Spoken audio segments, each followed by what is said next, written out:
kalau dulu Banten dikenal dengan gudangnya kori-kori dan seterusnya, maka dalam pelaksanaan di kabupaten juga mulai dari kecamatan itu atau kelurahan sekalipun ada atau desa, tidak boleh peserta itu dalam bahasa kasarnya cabutan kan gitu. Iya, cabutan. Dari tempat lain. Nah itu harus betul-betul orang Banten lahir di Banten. Iya.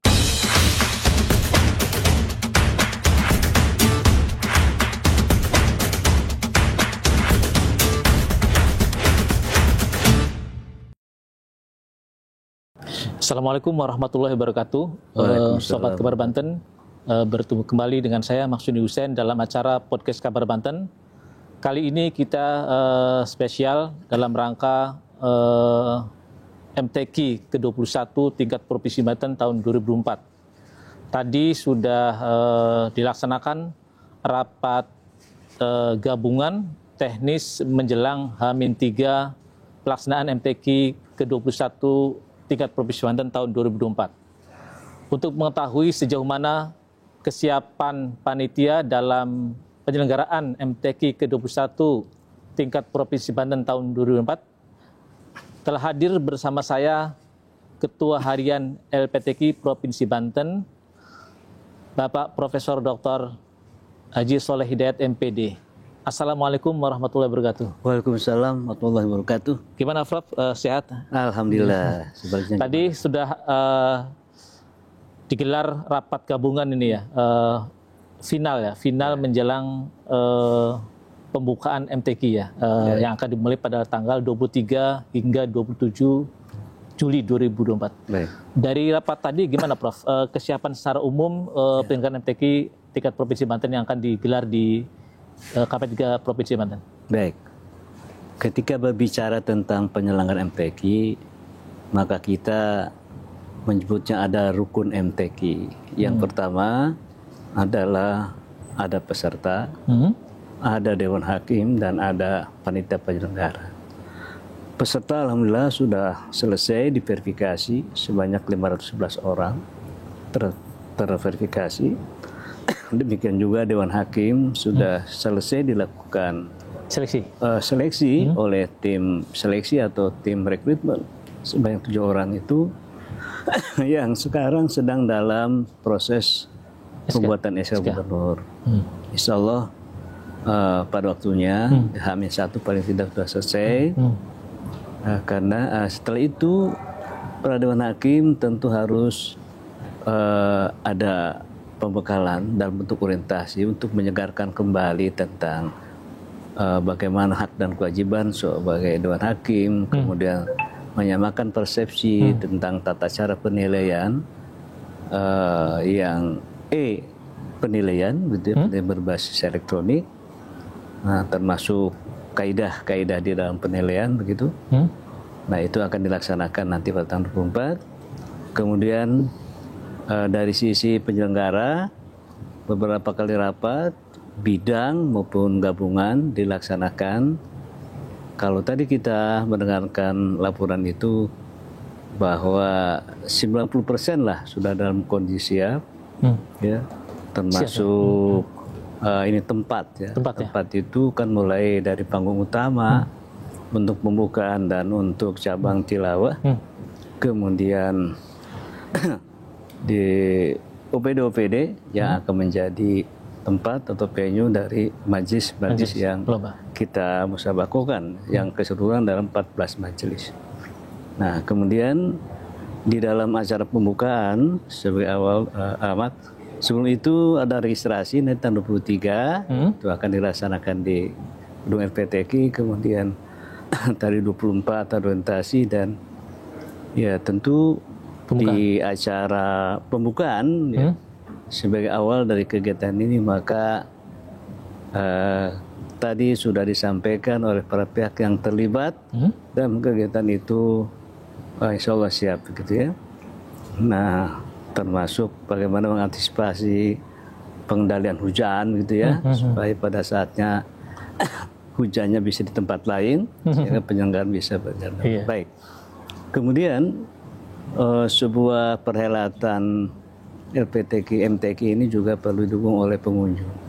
Ini mempunyai nilai syariat Islam, maka kami sudah berupaya kepada Kanwil Kemenak, kepada Dinas Pendidikan dan Kebudayaan, agar pada waktunya nanti bisa mengerahkan para siswa untuk berkunjung sekaligus merupakan pendidikan bagi mereka untuk belajar mencintai Al-Quran. Nah, jadi dua OPD itu, Kanwil dan Dinas Pendidikan, demikian juga ke Rektor UIN dan Untita PTN yang masih banyak, juga diharapkan bisa mendorong para mahasiswanya untuk bisa berkunjung ke tempat ini. Itu beberapa hal yang sudah dilakukan ya, hingga saat ini. Kemudian untuk menunjukkan bahwa ada kegiatan MTQ di lingkungan KP3B, para OPD sudah memasang spanduk dan umbul-umbul walaupun belum menyeluruh, dan hari ini untuk laporan supaya kelihatan semarak penyelenggaraan MTQ ini di sepanjang jalan Syekh Nawal Bantani ya, ini akan dipasang umbul-umbul itu biar para penumpang atau siapapun yang melewati ini tahu bahwa di sini sedang diselenggarakan MTQ. Itu sementara, Pak. Iya. Kalau tahun-tahun sebelumnya MTQ Provinsi Banten digelar di kabupaten kota ya. Tahun ini digelar di KP3B ya, Prof ya. Tentu saja karena tuan rumah sekarang panitianya adalah melayani nih para kafilah dari kabupaten kota ini. Sejauh mana kesiapan akomodasi, baik akomodasi maupun transportasi terhadap para kafilah dari berbagai daerah? Nah, dari 8 kabupaten kota tentu saja membutuhkan fasilitas penginapan ya untuk para anggota kafilah.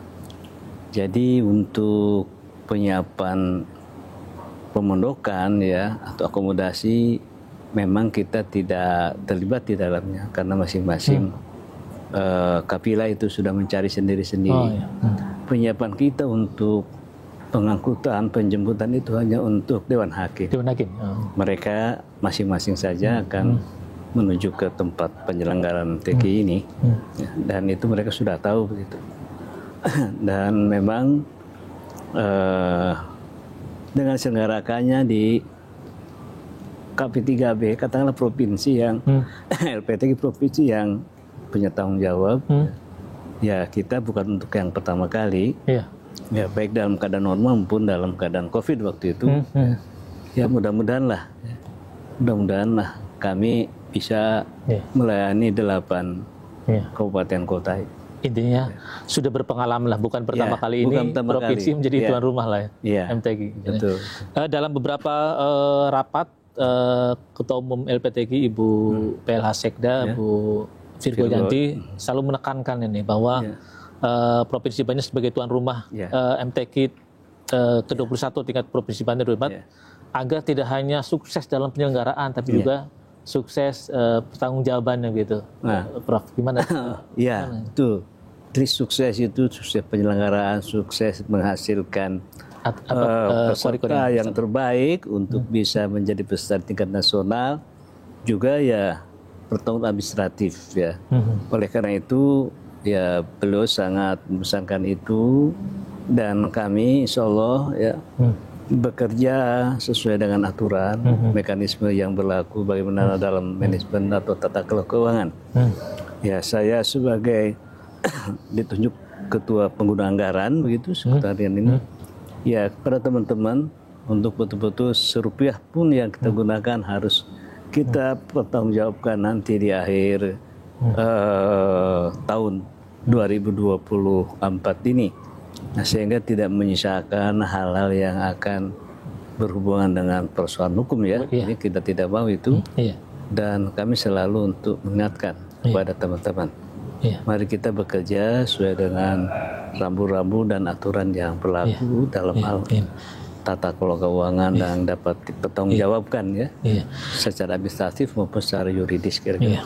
Prof, ada hal yang memang harus diakui bahwa memang dalam penyelenggaraan MTQ nasional beberapa tahun belakang ini kan memang Provinsi Banten mengalami kemerosotan prestasi dan beberapa evaluasi menyebutkan bahwa ya memang salah satu prestasi itu memang harus dilakukan secara berjenjang lah ya, kualitasnya baik dari MTQ tingkat kecamatan, kemudian ke tingkat kota atau kabupaten hingga tingkat provinsi. Bagaimana LPTQ sendiri dalam rangka meningkatkan kualitas sehingga tentu saja harapan semua elemen di Banten agar Banten kembali berprestasi ya. Dalam beberapa rapat ada juga yang mengharapkan agar Banten kembali menjadi provinsi yang masuk 5 besar MTQ nasional. Apa upaya LPTQ ini? Baik, kita mengakui secara jujur lah. Setelah menjadi juara nasional 2018 kalau tidak salah atau 16 ya di NTB, kemudian pada MTQ berikutnya di Medan juga mengalami penurunan menjadi kedua begitu ya, ke Sumatera Barat juga begitu 14 dan Kalimantan Selatan ya, di Banjarmasin kemarin juga demikian ya, termasuk STQ-nya. Setelah kami evaluasi memang ada problem ketika juara-juara satu pada perhelatan di provinsi yang akan menjadi peserta nasional itu entah bagaimana pada saat kita panggil, kita undang, ternyata mereka sudah ada di tempat lain. Nah, sehingga kita harus mencari pengganti. Kemudian untuk peserta yang juara kedua, dia sudah merasa bahwa tidak akan menjadi peserta ke nasional, maka ikutlah ke daerah lain dan mungkin menang di sana. Nah, sehingga kita terus terang secara jujur, berarti kita kehilangan peserta yang terbaik pada saat itu, dan akhirnya kita membina yang ada. Seperti tahun ini untuk STQ, untuk MTQ di Kalimantan Timur. Itu kalau tidak salah ada 5 orang yang juara satu, yang tadi kembali ke kampungnya, dan itu di tengah raya bukan orang Banten. Nah, bukan dari Banten, berarti dari luar, yang karena mungkin kita tidak mengikatnya dengan sesuatu yang bisa tidak menyebabkan dia harus keluar. Nah, inilah yang kita merasakan rugi. Atas dasar itu, kami undang para LPTQ, bagaimana kita atasi problem ini. Dibuatlah suatu perjanjian bersama, pernyataan di atas fakta integritas, bahwa LPTQ bertanggung jawab ketika menjadi peserta untuk nasional, juara-juara satu, untuk mereka tidak kembali atau pindah ke tempat lain, provinsi lain. Kalau itu lakukan, maka harus mengembalikan itu hadiah-hadiah yang pernah diambil. Ketika kita bisa di MTQ ke provinsi memberikan hadiah juara satu, tapi pada saat dipanggil tidak ada, dia harus kembalikan itu.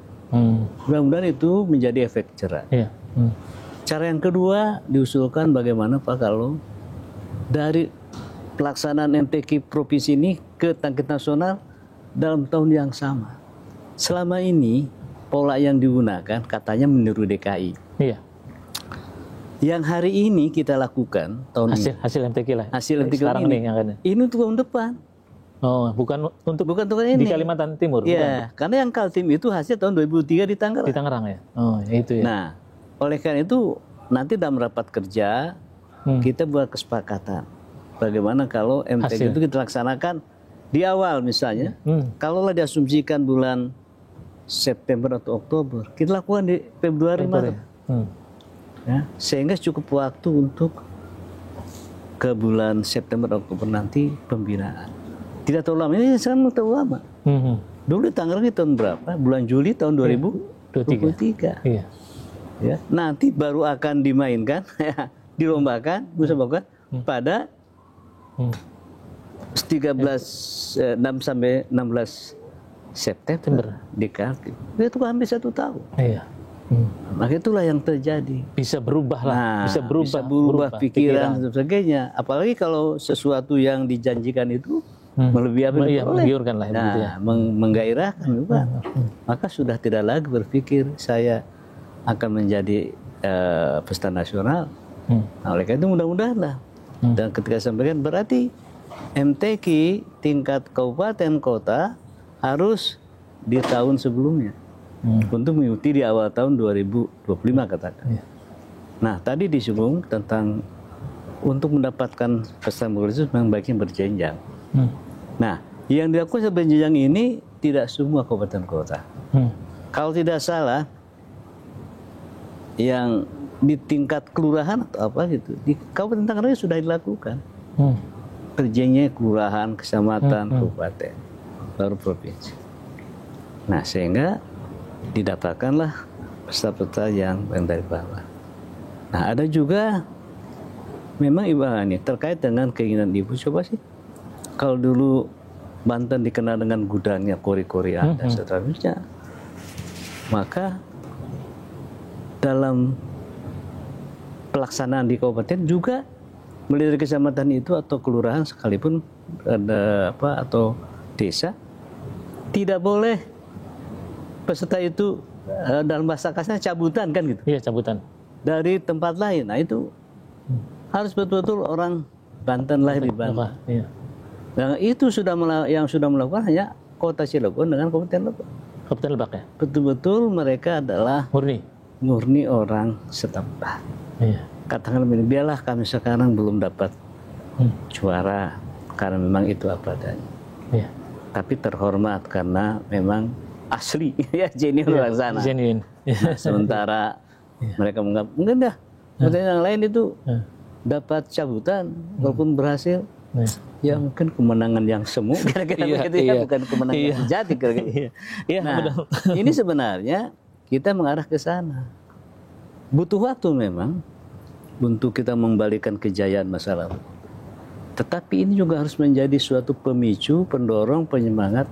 Di Banten kan banyak pesantren Al-Quran, termasuk tahfidz. Nah, bagaimana mereka itu juga dipersiapkan menjadi calon peserta? Memang ada perbedaan metode, metode yang belajar di pesantren Al-Quran dengan dia kalau dipersiapkan menjadi peserta di musabaqah. Coba saya katakan nanti pimpinan pondoknya membuat suatu metode pembelajaran yang memang sesuai dengan bagaimana cara bermusabaqah, apakah hafalan ataupun tilawah. Nah ini kalau dulu dikenal ada siapa? Humaydi Hambali. Butuh waktu tadi, Pak Masuni, perlu waktu dan perlu pengorbanan.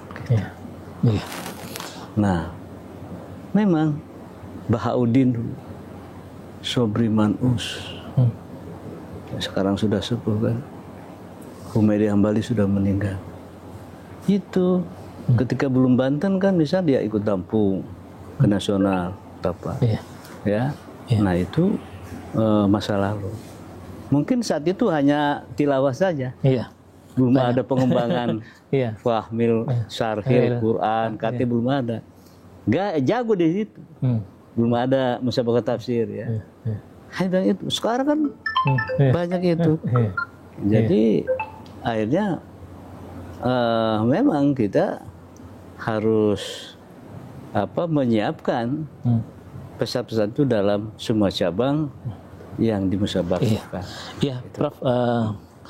Kita tetap berharap bahwa hasil dari MTQ ke-21 tahun 2004 ini di KP3B ini bisa menghasilkan tadi sebagaimana harapan banyak juara-juara yang akan bisa meningkatkan prestasi Kafil Banten di event terutama di MTQ nasional. Terakhir ini imbauan dalam rangka menyemarakan penyelenggaraan MTQ terutama pembukaan hingga hadiri majelis-majelis lomba dan hingga penutupan Prof ke warga Banten. Baik. Itu salah satu yang selalu kita perhatikan, buat apa kita melakukan banyak biaya tapi pengunjungnya sedikit. Pengalaman lalu kalau di panggung utama malam-malam itu selalu ramai tanpa kita memfasilitasi. Nah, oleh karena itu kami tadi selain kepada kami Kementerian Agama, kepada Dinas Pendidikan dan Kebudayaan Provinsi Banten untuk mengerahkan para siswa dan santrinya, juga kami bersurat kepada ketua-ketua organisasi keagamaan yang mungkin membina para pesantren untuk secara bergilir bisa hadir ke tempat ini.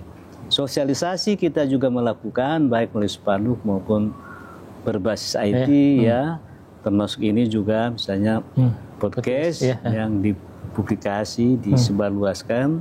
Saya juga melihat beberapa organisasi keagamaan sudah membuat ajakan, himbauan untuk menghadiri ini. Mudah-mudahan ya pada saatnya para pengunjung baik di panggung utama maupun panggung lainnya banyak dikunjungi oleh warga Banten, khususnya yang ada di kota.